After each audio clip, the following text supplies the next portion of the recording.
Hi viewers, வணக்கம். இன்னைக்கு நம்ம ஒரு சர்ச்சைக்குரிய ஒரு படத்தை நம்ம பார்க்க போகிறோம்.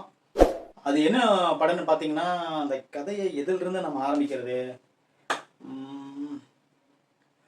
நாடக காதல் பண்ணுறவன் எவன்டா, அவனுக்கு நான் எவன்டா, அதில் ஆரம்பிக்கலாமா? இல்லை உங்கள்கிட்ட ஜிபே இருக்கா அப்படின்னு கேட்டோடனே தலைவாடுறதுக்கே எங்கள்கிட்ட சீப்பு இல்லை, எங்கிட்ட எது ஜிபே, அதிலிருந்து ஆரம்பிக்கிறதா? இல்லை பொண்ணுங்க மனசில் காதலை வளர்க்குறத விட பொண்ணுங்க வயிற்றுல காதலை வளர்க்குறதும் அப்படின்னு சொல்லி ஒரு டைலாக் வருமே, அதை சொல்கிறதா? இல்லை ஓசிகா கட்சி அப்படின்னு சொல்லிட்டு டைரக்டாகவே ஒரு சமுதாயத்தை தாக்கி எடுத்திருக்கிற அந்த விஷயத்தை சொல்கிறதா? இப்படி என்ன சொல்கிறது, இந்த கதை எப்படி ஆரம்பிக்கிறதுன்னு சொல்லி எனக்கு தெரியல. அதாவது பெண்களை நம்ம எப்படி பார்க்குறோம்னு சொன்னால் ஒரு எல்லா பெண்களும் எல்லா ஆண்களும் நம்ம தவறான கண்ணோட்டத்தில் யாரும் பார்க்க மாட்டாங்க. பட்டு லவ் பண்ணுறதுக்கு உண்டான சூழல் இருந்தால் கூட அதுக்கு ஒரு வாட்டி பல வாட்டி யோசிச்சு தான் இந்த மாதிரி செயல்கள்லாம் செய்வாங்கங்கிறது இப்போ 2024 வரலுமே இவங்க இன்னும் புரிஞ்சுக்கல அப்படின்னு தான் நம்ம இதை எடுத்துக்க முடியுது. என்னன்னா அப்போ ஒரு ஒரு ஸ்டேஜில் 80களில், இப்போ 70களில், 80களில், 90களில் கூட சில படங்கள் ஜாதி ரீதியாக வந்துச்சு படம், சில படங்கள். அதில் எடுத்துக்காட்டாக பார்த்தீங்கன்னா எஜமான் படத்தில் ஆர்வி உதயகுமார் டைரக்டர்னு நினைக்கிறேன். அந்த படத்தில் என்னாச்சுன்னா, அதாவது எஜமான் நடந்து போவார், அவருடைய காலோட மண் எடுத்து நெத்தியில் வச்சுக்குவாங்க. அதில் ஒரு சாங் கூட இருக்கும், எஜமான் காலடி மண் எடுத்து அப்படிங்கிற ஒரு சாங் இருக்கும். அது அப்போதைக்கு அந்த படத்தினுடைய ஒரு இது தெரில. அதான் அந்த படம் எல்லாத்துக்குமே ஒரு ஒரு ரீச் ஆகும்போதெல்லாம் தெரிவிக்காது இருந்தது. இப்போ ஒரு என்ன சொல்கிறது, ஒரு ஜாதி பேரை வச்சு டைரெக்டாக நீங்கள் எடுக்கும்போது அது என்னதுன்னா, அது நீங்கள் ஜாதி பேரை வச்சு எடுங்க தாராளமாக, அதெல்லாம் வேணாம்னு சொல்லலை. ஃபஸ்ட்டு அந்த எஜமான் விஷயத்துக்கு வந்துடுறேன். அந்த மாதிரி சீனில் எடுத்தாங்க. அப்போல்லாம் அது ஒரு ஜாதி பிரச்சனையாகவும் தெரியல, அது ஒரு பெரிய விஷயமா தெரியல. என்னன்னு கேட்டிங்கன்னா, அது ஏன் அந்த படத்தில் அது ஜாதி பிரச்சனை தெரியலன்னா, அதாவது ஒரு சமுதாயம் இருக்குன்னா அந்த சமுதாயத்துக்கு ஆப்போசிட் அதே சமுதாயத்தை சேர்ந்தவர் அவரை எதிர்ப்பார். தேவர் மகன் பார்த்தீங்கன்னா, தேவர் மகன் ஜாதி படம் தான். தேவர் மகன் படத்தில் அந்த சமுதாயத்து ஆளுங்க அந்த சமுதாயத்தினோட ஆளுங்களை எதிர்ப்பாங்க. அதே மாதிரி தான் இப்போ சேரன் பாண்டியன்னு ஒரு படம், அந்த படத்தில் பார்த்தீங்கன்னா ஒரு குரூப்பு அதே குரூப்பை எதிர்ப்பாங்க. இதே மாதிரி தான் ஒவ்வொரு படமும் இப்போ சின்ன கவுண்டர் படம் பார்த்தீங்கன்னா அதுலேயும் அதே மாதிரி தான். ஒரு சமுதாயம்னா அந்த சமுதாயத்துக்காரங்க தான் இன்னொரு சமுதாயத்தை எதிர்ப்பாங்க. ஆனால் இப்போ வர படங்கள் அப்படியே இருக்கு. இப்போ வர படங்கள் என்னன்னா, நான் மேலே இருக்கேன், நீ கீழே இருக்க அப்படின்னு சொல்லிட்டு, அதாவது ஒற்றுமையை வளர்க்க போறேன்னு சொல்லிட்டு இவங்க என்ன பண்றாங்கன்னா, இங்க சினிமாவுக்குள்ளேயே 2 பிரிவா அடிச்சுக்கிறாங்க. 2 பிரிவா அடிச்ச பரவாயில்ல, அந்த 2 பிரிவு இன்னும் 2 பிரிவா உருவாகுது. இப்படின்னா அது ஆரோக்கியமில்லாத ஒரு சூழலை நம்ம சினிமா, தமிழ் சினிமா போயிட்டு இருக்கு. இப்போ இன்னொரு விஷயத்துக்கு வரேன். இந்த படத்தில் ஒரு ஒரு ஒரு காதலன், ஒரு காதலி, அந்த நாடக காதலை எதிர்க்கிற ஒரு அண்ணன்.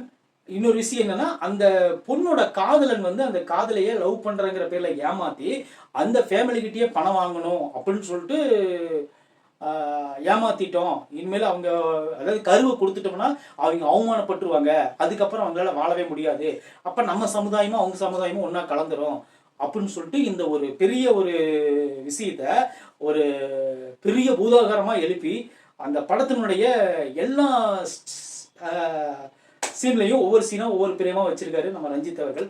இன்னொரு விஷயம்னா, ரஞ்சித் அவர்கள் உங்களுக்கு தெரியும், நிறைய படத்தில் நல்லா லீட் ரோலு, நல்லா ஹீரோவாகவும் நடிச்சிருக்காரு. அவர் நிறைய படத்தில் பசுபதி அப்படிங்கிற ஒரு மேப்பாராசக்கா படையம் அது போல் நடிச்சிருப்பாரு.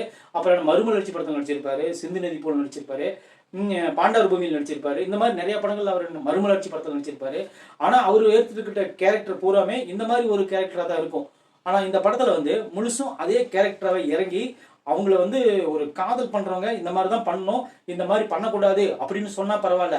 ஆனால் இந்த குறிப்பிட்ட ஜாதி மட்டும்தான், இது என்னன்னா இது ஒரு முக்கியமான விஷயம், ஒரு குறிப்பிட்ட ஜாதிக்காரன் மட்டும்தான் இந்த மாதிரி ஹைலைட்டாக நம்ம, அதாவது அவங்களே சொல்லிக்கிறாங்க, நம்ம மேல் ஜாதியாக இருக்கிற பெண்கள்கிட்ட தவறாக பேசுகிறாங்க, தவறாக பழகுறாங்க, அவங்க பெண்கள் மனசை மாற்றிடுறாங்க, பெண்கள் மனசை மாற்றி அவங்களுக்குள்ள அந்த ரிலேஷன்ஷிப் உருவாயிருச்சுன்னா, அதாவது கரு உருவாயிருச்சுன்னா அதுக்கப்புறம் அவங்க நம்ம குடும்பத்தோட சம்மந்தம் வச்சு தான் ஆகணும், இல்லைன்னா அவங்களுக்கு மானம் போயிடும், மரியாதை போயிடும் அதுக்காக நம்ம இப்படி பழகணும் அப்படின்னு சொல்லிட்டு இந்த படத்தை இவ்வளோ ஒரு இதாக பண்றாரு. இது வந்து என்னன்னா இவங்க அதாவது தாழ்த்தப்பட்டவங்க நினைச்சிட்டு இருக்கிறவங்களுக்காக எடுக்கப்பட்ட படம் இல்ல. அதாவது அவங்க குடும்பத்து பெண்கள் மேல அவங்களுக்கே நம்பிக்கை இல்லை அப்படின்னு சொல்ற மாதிரி எடுத்த படம் மாதிரி போர்ட்ரேட் பண்ணப்படுது இல்ல. அதுதானே நிஜம். ஏன்னா இவங்க இந்த அளவுக்கு ஏமாத்துறாங்கன்னு தெரிஞ்சு அந்த பெண்கள் ஏமாறுறாங்க. அதுக்கு நம்ம என்ன பண்ணோம்? ஃபர்ஸ்ட் பெண்களை வந்து நம்ம தாழ்மையோ என்னைக்குமே நினைக்கவே கூடாது. ஏன்னா பெண்கள் இப்போ வந்து விமானம் ஓட்டுறாங்க, என்ன வேலை செய்யல, ஐடி கம்பெனியில் விடியவில் வேலை செய்கிறாங்க. இப்போ சாதாரண ஒரு வீட்டு வேலையிலிருந்து விமானம் ஓட்டுற வரல எல்லா வேலையும் பெண்கள் செய்கிறாங்க. அந்த அளவுக்கு அவங்க பெண்கள் வந்து உயர்ந்திருக்கிறாங்க. அவங்களை இன்னுமே நீங்க நாடக காதல் பண்ணி ஏமாந்துடாதீங்க. நீங்க கீழ் ஜாதிக்காரங்களெல்லாம் புழங்காதீங்க, அவங்க பக்கமா போகாதீங்க, அவங்க ஒரு நாடக கும்பல் அப்படின்னு சொல்லிட்டு ஏன் போர்ட்ரேட் பண்ணி அந்த பெண்களோட மனசை இப்படி கலைக்கிறீங்கன்னு தெரியல. அது நீங்க சொல்ல வேண்டிய விஷயம் எங்க தெரியுமா? நீங்க வீட்டுல சொல்லணும். தன் பெண்கள் கூப்பிட்டு உட்கார வச்சு இந்த மாதிரி எல்லாம் நடக்குது, இந்த மாதிரி பண்ணக்கூடாது நீங்க வீட்டுல சொன்னீங்கன்னா அதுதான் ஒரு தாய் தகப்பனோட உண்மையான வெற்றி. இது பப்ளிக்ல வந்து நீங்க இப்படி பேசும்போது என்ன ஆகுதுன்னா, அதாவது நீங்க ஓப்பனாவே ஒரு சமுதாயத்தை தாக்குறீங்க. பணம் சம்பாதிக்குங்கிற விஷயத்துக்கு வந்து நீங்க என்ன வேணாலும் பண்ணலாங்கிறத தாண்டி இந்த சமுதாயத்தை தாழ்த்தியே பேசுறீங்க. அப்படின்னா என்ன போர்ட்ரேட் பண்ணப்படுதுன்னா, நீங்க வந்து உயர்ந்தவங்களாகவும் மற்றவங்க எல்லாருமே சரியில்லாத மாதிரியும், நீங்க மட்டும்தான் பெண்களை வந்து தாயா மதிக்கிறேன்னு செந்தில் ஒரு படத்துல சொல்ற மாதிரியும், மற்றவங்க யாரும் மதிக்கவே இல்லைன்னு சொல்ற மாதிரியும் நீங்க வந்து படம் எடுக்கிறீங்க. இதே மாதிரி சமுதாயம் போயிட்டு இருந்துச்சுன்னா இது உங்களுக்கு மட்டும் கிடையாது, இன்னும் வேற வேற படம் எடுக்கிறவங்களுக்கும் சேர்த்து தான் நான் பேசிட்டு இருக்கிறேன். ஏன்னா தமிழ் சினிமாங்கிறது ஒரு அற்புதமான கண்டுபிடிப்பு. அதை கண்டுபிடிக்கும் போது இந்த நாட்டில் நடக்கிற அவலங்களை தான் சொல்லணும்னு சொல்லுவாங்களே தவிர வேற ரெண்டாவது குடும்ப விஷயங்களை பேசுறதுக்கு. இப்ப பக்கத்துல கூட ஒரு படம் வந்துச்சு, ஜமா அப்படின்ட்டு ஒரு படம். ஒரு குறை சொல்ல முடியுமா அந்த படத்துல? அந்த படத்தினோட கதையை நம்ம படத்துல கதையை இது ரெண்டும் இணைச்சு பாருங்க, உங்களுக்கு எந்த கதை பிடிச்சிருக்குன்னு நீங்களுக்கே தெரியும். அதனால இனிமேல் வர்ற படங்கள்ல வந்து ஜாதி அதிகமா வைக்காம இதை சாதிச்சான்னு சொல்ற மாதிரி ஏதோ ஒன்று செய்யுங்க. ஏன்னா அப்பதான் மக்கள் வந்து திருந்துவாங்க. இப்படி நீங்க படம் எடுக்கிறதுனால ஒன்றும் இல்லை. இப்போ சின்னதா ஒரு உதாரணம் வச்சுக்கோமே, எல்லா இடத்துலையுமே நீங்க உயர்ந்தவங்களாவே இருந்துக்காங்க, அதை பத்தி நோ ப்ராப்ளம். நீங்க உயர்ந்தவங்க தான் வச்சுக்காங்க, நோ ப்ராப்ளம், அதை விட்டுருங்க. எங்களை ஏங்க தாழ்த்துற மாதிரி எடுக்கிறீங்கன்னு சொல்லி அந்த சமுதாயத்துக்காரங்க கேட்பாங்களா கேட்க மாட்டாங்களா? அப்படிங்கும்போது நம்ம என்ன நினைக்கிறோம்? நம்ம உயர்ந்தவங்க நீங்க காமிச்சுக்கோங்க, தப்பே கிடையாது. அது நீங்க உங்களோட உரிமையோ வச்சுக்கோங்க, நீங்க சாதிச்சுன்னு வச்சுக்கோங்க, நீங்க என்ன வேணாலும் வச்சுக்கோங்க. அதுக்காக மற்றவங்களை தாழ்ந்தவங்கன்னு சொல்லி காட்டுறதுக்கு நீங்க எப்படி இது பண்ணலாம்? அது ஒண்ணு. ரெண்டாவது, மாட்டுக்கறி சாப்பிட்றவங்க எல்லாருமே பலமா இருப்பான், நம்மளாம் மாட்டுக்கறி சாப்பிட்றோம்டா அதனால வந்து நம்மளாம் பலமா இருப்போம் அப்படின்னு சொல்லிட்டு இதெல்லாம் நம்மளுக்கு என்னன்னா படத்துக்கு உண்டான ஆரோக்கியமான விஷயமா தெரியல மிஸ்டர் ரஞ்சித் அண்ணன் அவர்களே. அதனால இந்த மாதிரி ஜாதி ரீதியான படங்கள்லாம் இனிமேல் எடுக்காம நல்ல ஒரு என்டர்டெயின்மெண்ட் கொடுக்கறதுக்கு முயற்சி பண்ணுங்க. இந்த கவுண்டம்பாளையம் படத்தை பார்க்குறவங்க பார்க்கலாம், இல்லை பார்க்க எனக்கு விருப்பம் இல்லைன்னு சொல்றவங்க விட்டுடலாம். அப்படி பார்க்கணும் விருப்பப்படணும்னு நினைக்கிறவங்க கண்டிப்பாக போய் பாருங்க. ஏன்னா இதெல்லாம் அந்த கம்யூனிட்டி சம்மந்தப்பட்ட அந்த விஷயத்தெல்லாம் தள்ளி வச்சுட்டு ஒரு படமாக போய் பார்த்தீங்கன்னா கண்டிப்பாக அந்த படம் நல்லா தான் இருக்கு. ஒரு டைம் பார்க்கலாம். தேங்க்யூ.